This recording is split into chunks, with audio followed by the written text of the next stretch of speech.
चलिए हजारों साल पुराना इतिहास पढ़ते हैं। सम्राट शांतनु ने विवाह किया एक मछुआरे की पुत्री सत्यवती से। उनका बेटा ही राजा बने, इसलिए भीष्म ने विवाह न करके आजीवन संतानहीन रहने की भीष्म प्रतिज्ञा की। सत्यवती के बेटे बाद में क्षत्रिय बन गए, जिनके लिए भीष्म आजीवन अविवाहित रहे। क्या उनका शोषण होता होगा? महाभारत लिखने वाले वेद व्यास भी मछुआरे थे, पर महर्षि बन गए, गुरुकुल चलाते थे वो। विदुर, जिन्हें महापंडित कहा जाता है, वो एक दासी के पुत्र थे। हस्तिनापुर के महामंत्री बने। उनकी लिखी हुई विदुर नीति राजनीति का एक महाग्रंथ है। भीम ने वनवासी हिडिंबा से विवाह किया। श्री कृष्ण दूध का व्यवसाय करने वालों के परिवार से थे। उनके भाई बलराम खेती करते थे, हमेशा हल साथ रखते थे। यादव क्षत्रिय रहे हैं, कई प्रांतों पर शासन किया और श्री कृष्ण सबके पूजनीय हैं। गीता जैसा ग्रंथ विश्व को दिया। राम के साथ वनवासी निषादराज गुरुकुल में पढ़ते थे।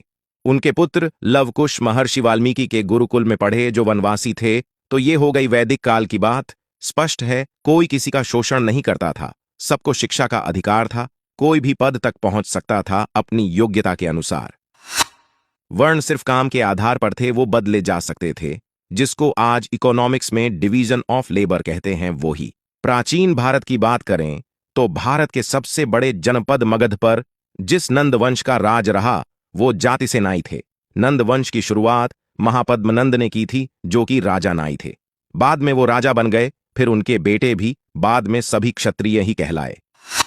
उसके बाद मौर्य वंश का पूरे देश पर राज्य हुआ, जिसकी शुरुआत चंद्रगुप्त से हुई, जो कि एक मोर पालने वाले परिवार से थे, और एक ब्राह्मण चाणक्य ने उन्हें पूरे देश का सम्राट बनाया। 506 साल देश पर मौर्यों का राज रहा। फिर गुप्त वंश का राज हुआ, जो कि घोड़े का अस्तबल चलाते थे और घोड़ों का व्यापार करते थे। 140 साल देश पर गुप्ताओं का राज रहा। केवल पुष्यमित्र शुंग के 36 साल के राज्य को छोड़कर 92% समय प्राचीन काल में देश में शासन उन्हीं का रहा, जिन्हें आज दलित पिछड़ा कहते हैं। तो शोषण कहां से हो गया? यहां भी कोई शोषण वाली बात नहीं है। फिर शुरू होता है मध्यकालीन भारत का समय, जो सन 1100 1750 तक है।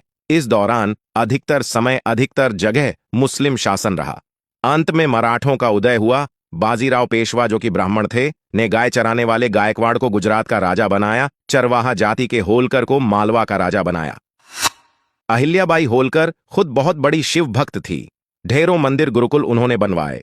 मीराबाई, जो कि राजपूत थी, उनके गुरु एक चर्मकार रविदास थे, और रविदास के गुरु ब्राह्मण रामानंद थे।